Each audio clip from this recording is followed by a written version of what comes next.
The following program was provided by an independent producer solely responsible for its content. The opinions expressed do not necessarily represent the views of this station, its staff, board of directors, or underwriters.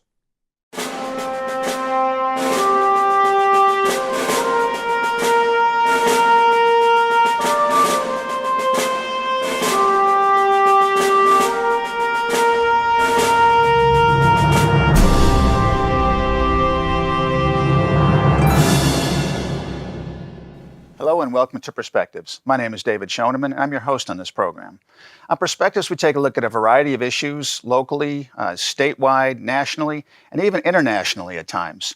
And so we're going to take another look at an issue we looked at a few months ago. A few months ago, if you've watched the program, you know that we had a program discussing water needs in Nigeria and a very important event that happens annually here in Nashua, and that's the Water Walk from Greeley Park downtown. And this is a project that raises awareness and raises funds for important clean water projects in Africa. We had Charles Okorie, the director of Thank You Project, on at that time, and we have him here again in the studio. To my right here is Charles, the director of Thank You Project, and we have Ken Drew as well, also with the organization. Welcome, Ken and Charles. Charles, glad to have you back here. Ken, glad to have you here for the first time. Thank you, Dan. The project we talked about last time was very exciting because you have this desire, this passion to give back to your own native country. You recognize the need and you wanted to work hard to accomplish that. And it sounds like you've made great progress. Can you give us an update? Last time you were here, we talked about the upcoming Water Walk, and now the Water Walk has happened, one in 2018. How did it go, and what are the results? All right, thank you again, Dave, for having me in your program. And I really want to applaud everything you're doing for us as an organization. My pleasure. And helping us in creating the awareness as to some of the issues that the folks in my village and my wife's village, which is very personal to me, are contending with at this point.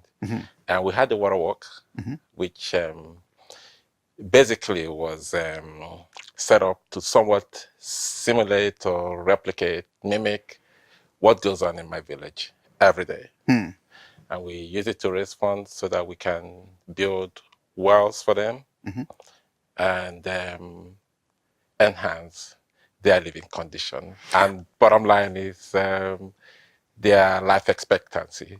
I see. Now, how did you replicate what happens in your village? What happens in your village that you tried to give folks here in Nashua a taste of? What happens every day?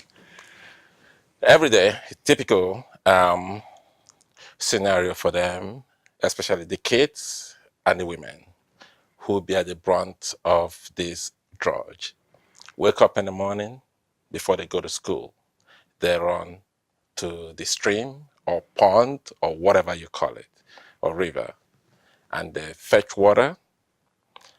They have their bath in the stream and they bring home water for that the family will use to cook. How far away is the stream? At least a mile, depending on the season, because broadly speaking, there are two seasons, the rainy season and the dry season. In the rainy season, the water, they have maybe a pond that kind of forms closer to them, maybe a mile. In the dry season, that one goes, so they walk further, maybe 2 miles to the next water reservoir or location. So you organized down at Greeley Park. I saw you too there, Ken, that day. It was nice to be out and saw a lot of folks. You were emceeing and getting everyone organized, and that's my job, is to try to keep the ball rolling and get everybody organized. To get on the walk, which, as you know, people head down to Main Street and carrying buckets, carrying orange buckets that are gratefully donated by Home Depot. And from there, they get a bucket of water. They're choosing how heavy they want to get it. The younger you are, usually the heavier they try to make it, and they realize that that's not going to work too well. And usually by it's about a little over a mile walk down and a mile walk back. So it's very symbolic of what goes on in Nigeria. And people really find out how heavy water is. Yeah. And truly it is something that's inspirational, and a lot of people understand how lucky we are to have actually running water, clean running water. We have good water here in Nashua, I So would yeah, say. it's quite an event. Yeah. So how many people were there last time? I think we had close to 200 people, which Wow, that's great. which is we'd like to see it grow, but it's one of those things that's organically taken shape, and with the joys of the internet and being able to go to thankyouproject.org, people can donate whenever they want, year round. But really, the Water Walk is our big event. And how much did you raise, if I can ask? Last year, we raised about $18,000 Wow, altogether. that's great. Yeah, just from the water walk.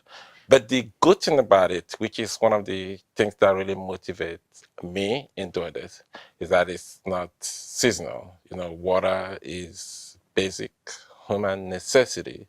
So we have donations coming every day. Oh, really? It Oh, that's doesn't great. start or end with the water walk.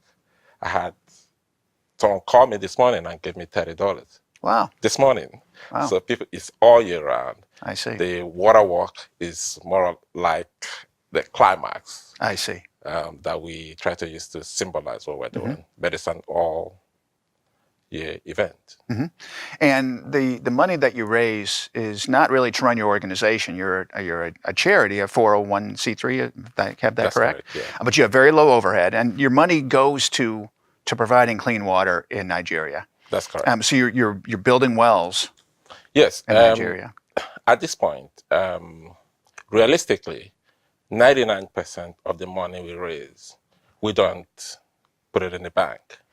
We send it down to Nigeria to build the wells. We are just completing our second well right now. Great. So we can almost say we have zero overhead. We will not continue like this, though, because we are seriously discussing about hiring, having a staff I that see. will help us as we grow. I see. Help with the growth. Yeah, I mean, I think the goal for us right now is to continue to find people that want to get involved in some sort of an outreach. From that outreach, it doesn't necessarily mean you have to be a board member like Charles or myself. You could just have a talent or a desire to want to help us out. And from there, we're able to look to grow the organization, to try to find more corporate sponsors. I mean, right now we have Home Depot, who has been a sponsor of allowing us to use their buckets. We've had a variety of different other organizations. Polar Beverages has been very wonderful in supplying water for after the walk for people to do things. Costco and Whole Foods have also graciously donated. Great. As well as sometimes some of the other local supermarkets have donated time and time a little bit. But ultimately, it's something if people are interested in, we hope that they can check out the website and certainly learn a little more. At least come to the Water Walk. Well, the water walk was a great event.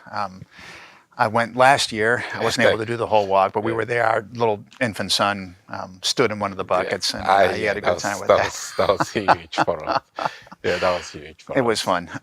But I've seen previous water walks. I'm driving down Concord Street. Before I knew Charles, I would see the people out there in the water walk, and I think it's a great organization and it's a great event because you are bringing clean water to That's correct. back to Nigeria. You mentioned life expectancy. Yes. What's the impact in terms of measurable magnitude of life expectancy? What's the life expectancy in some of these villages where there's poor water and a village where there's good water? Yeah. The fact is that numbers don't lie. And initially I thought I was just deluding myself. You know, I thought it was just an issue with my village and exaggerating what was going on. But I tried to check out the UNICEF and United Nations report on the water situation. And I realized that the facts state that the life expectancy is almost under 50 years of age. The women are about 54 and the men about 52. They die. Part of what made it hit home for me was several times that I called Nigeria, and I just turned 56. I call Nigeria and I ask, what about this cousin, people or nephew that I knew growing up when we used to go to the village? And the response I get is they died 10 years ago, or they died 5 years ago, or they died. And I'm going like this. And I know most of them were younger than I am, and they are dead. And it just hit home. And I said, no, they didn't just die of old age. It's because their immune system has broken down because of the environment under which they grew up. You know, they are infected with all those diseases from diarrhea, dysentery, everything. The mosquitoes that breed from those ponds, they bite, they get malaria, and before you know it, they die off. And it's like they've lived 80 years. That's the life expectancy. Here in the United States, we are looking at 70-something years of age, the life expectancy here. And it might surprise you really that the life expectancy in Afghanistan, that was the one that really shocked me. It's in the 60s. I'm dead serious. They live longer than the folks in my village. So I feel it's almost a desperate situation. I know we can do something about it. Sure. That's why we projected, keeping it simple, if we can reach 1 million people and have them donate $1 each. It's a game of numbers.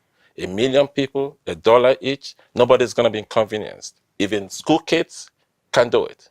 We would have changed the destiny of the folks in my village and my wife's village if we can just start from there. Yeah, and I think that's the tip of the iceberg is we're starting with those 2 villages because they bring something so close home to Charles and his wife. But the goal is obviously to just spread out from there. I mean, obviously, if you can impact close to 3,000-4,000 people in a village by bringing, clean water to them, as Charles noted, it's very clear that the life expectancy will go up dramatically. And also the thing that we're doing is raising money for scholarships where we're sending students to college in Nigeria. Wow. While I've tried to convince my children to go to Nigeria because it'd only be $2,000 a year for college, they've decided not to do that, and I would gladly pay their entrance fees to have that happen. But nonetheless, we find that as a sort of a secondary thing because now you have children that are able to not have to worry about getting up every morning and going and walking to get water and coming back and doing that several times, even maybe a day. And they can focus on studying and bettering themselves and bringing education into it, and therefore affecting a positive change within the villages themselves. So that's a secondary thing that we're doing besides the water. Great. So one well that you drill or dig can serve one village, 3,000 to 4,000 people. Yeah, let's say 3,000 people. In Ututu, that's my village. There are 19 communities, more like hamlets, that make up Ututu. So what we're trying to do is have clusters, because the projection is to have 5 of these wells in Ututu. We'll have 5 in my wife's village, Achi. I see. So it's going to serve more than 3,000 people at the end of the day. Because from the last report I received, people ride their motorbikes to the one we completed. I see. For water, because that's the only guaranteed clean water. And you have to pump the water out of the ground. It doesn't come out by its own pressure. No, it's pressured, right? It goes to a reservoir. I see. And from the reservoir, it's distributed to spigots. Yeah. Very good. And what does it cost to drill one well? The total cost is roughly $30,000. And so to build one well, we've accomplished that goal, and now we're on our second goal. In fact, that reminds me, we were a little bit short, and I had pledged $500. So Charles, there's our check for $500. Okay, you can't do this to me. So that you can't do this. That gives us actually, with some of the recent funds that we've received, puts us right over $30,000. So now we're at the point where the second water well is funded. And so therefore now, and it's certainly mine's just the end. This is something I was going to do anyway. Sure. I mean, but it was convenient for me to be the last person to donate to put us over the top. But that being said, we'll be able to now commission that well, which has already been going on. This was the last push to get what we need to build the generator house and the water tank and just finish up the small little things needed that will ultimately then give us a water well that is functioning 100% for those people, and then we start the cycle again. So unfortunately for us, we're small but mighty. There was another thing that we had mentioned earlier before we started taping. There's a Chris Long, who played for the Patriots and the Eagles, has his own project called Water Boys, and they're only on well 57. They're doing stuff in East Africa, but you know, so we've got 55 wells to go to catch up with them. But again, it's all good. There's a lot of water projects in Africa, and ours just happens to be focused in Nigeria based on Charles's need. And we're looking forward to going to well number 3, and then hopefully getting to the point where they just start coming fast and furious. So, are you using the same company for the 2 wells? Yeah. They have the capacity to do more if you want to do more. It's an engineering construction company, and they specialize in drilling water wells. I see. That's why we have so much confidence, and Good. we just go and it's executed. And they also are involved in the maintenance, because part of what we realized is there's a problem with most of these projects that are instituted in developing countries. Like, they finish the project and they leave, and it goes into disrepair and no maintenance, and they're back to square one. I see. So that's the advantage we have, because we have the firm on the ground that is invested in the village. So even if any knot or bolt falls apart, it's fixed. I see. Yes. That's great. a lot of people go for the photo op. They get the photo op and then they leave. And then if you went back 3-4 years later, what they set up is not working or no longer there. So our goal is, what we'd like to see is to be able to get to a point right now where the generator house is powered, the pump is powered by a gas generator. But we'd really like to investigate how much more it would cost us to put a solar powered situation in which then we can just not have a generator that requires gasoline, but we can use the sun to pump the water. So we're looking at all kinds of options just to try to, again, bring a more positive effect to those villages. That sounds great. Well, I think we hear the term sustainability often in politics and in our culture here. And I think what you said is very important, that we have a means to maintain the whole apparatus so that we don't go back, if someone doesn't go back in 2 years and find this wonderful project is just not working anymore. Because what's going to happen to life expectancy if, you know, really there's not going to be any meaningful change. We need to have, if people are going to get involved and donate their money or donate their time, I think people need to see that there's meaningful change. And that means that it's change that sticks around and actually makes a long-term difference in people's lives. And please not just to make a comment on this, Ken, this is, I don't know what to say. Thank you so much for this donation. No. This is $500. And just like I said earlier in the beginning, our projection is to have 1 million people in our database. This is like 500 people donating $1, does it? I checked out this morning how many people have actually donated to us. And the total number we have right now is 549 people that have made a donation to Thank You Project. And 529 people, I did the math, have donated 2 wells. That's over $60,000. 549 people. And they've given 2 scholarships to a medical student and an engineering student. 549 people. So I'm saying to myself, if you guys can do this with 549 people, by the time you hit 1 million people in your database, there is just no limit to what we are going to accomplish. That's why I believe with every fiber in my blood that at this point, just the tip of the iceberg as to So what the we're goal gonna is do. to grow this organization Yeah. now.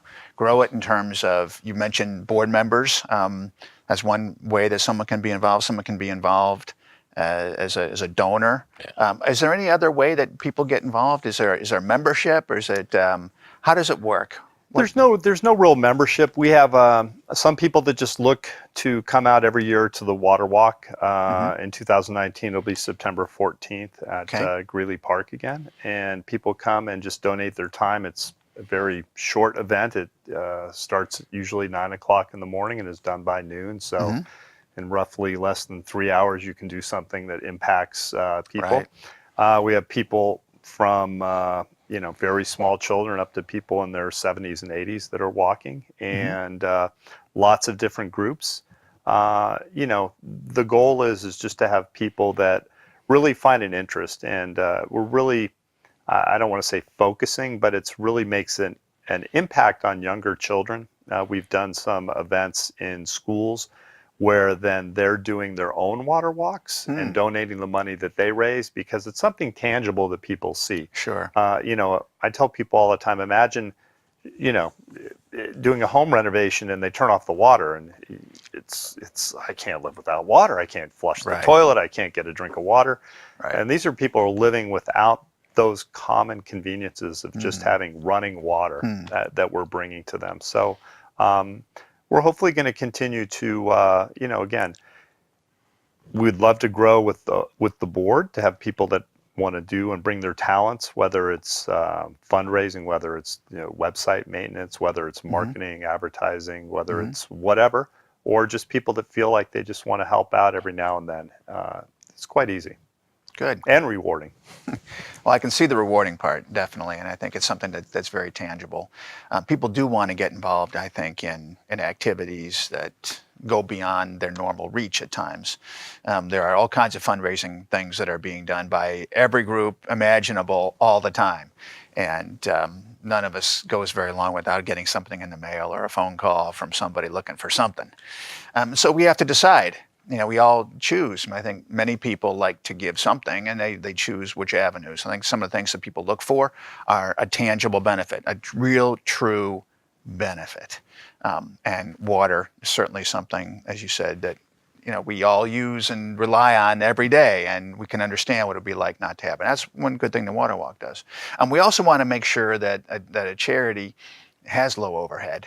I remember going to the Mideast one time to scope out a mission, several missions that we were going to support, and one group picked us up in a chauffeur-driven Mercedes limo, and we went to their office, and they had all this food spread out, and they had the air conditioners running and the lights on and the music playing, and it was very, very nice. We're in the middle of nowhere, and it was very comfortable. But I thought to myself, I don't want to be buying this.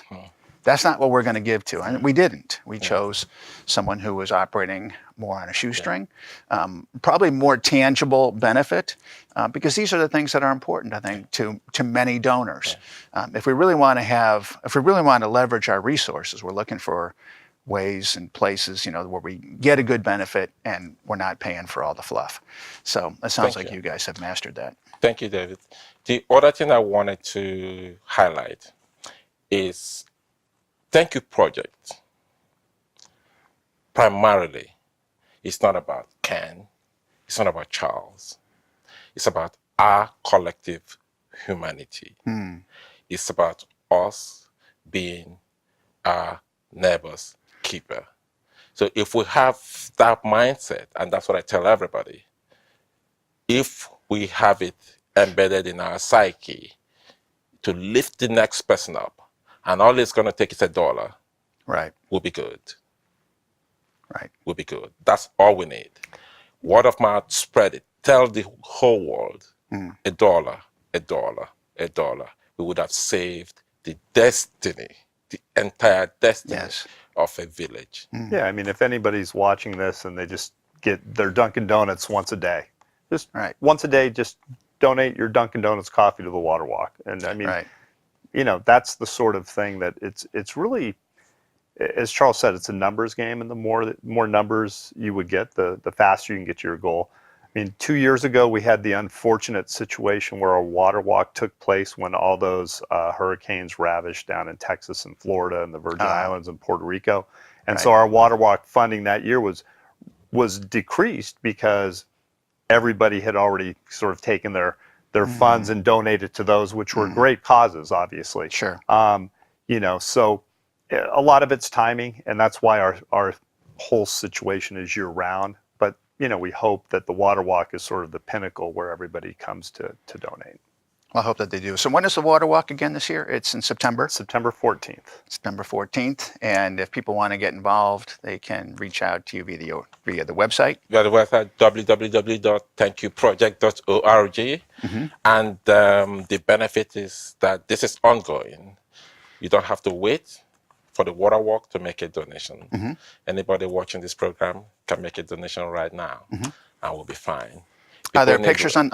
I assume there's pictures of the villages and the wells and.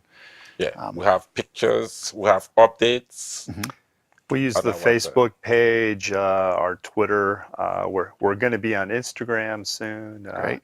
We've decided that MySpace is past, so we're not going there. But no, honestly, so we have all the social media that we have out there, and try to stay up to date with those and share interesting perspectives of where we are, what we're doing, and how to move forward. Well, that sounds great. We're nearly out of time here. I want to thank you both very much for coming in. I think it's an excellent project, very worthwhile. And I like, as I've said before, the idea that we can, from here in Nashua, really reach via your organization around the world and increase life expectancy and make a real difference, not just the fluff, but a real difference in people's lives. So thank you for doing that. Thank you for coming on, and we'll have to have you on again for further update. Absolutely. Thank you. Thank you, David. And I want to thank folks for tuning in today. You're watching Perspectives. I'm David Schoneman. I'm here with Charles Okorie and Ken Drew. Excuse me. Thank you. I don't have the little subtitle in front of my screen here. So Ken Drew, thank you very much, both of you, for coming in. Hearing about the Thank You Project and the water walk that was here in Nashua last year. Thank you very much, and we'll see you next time.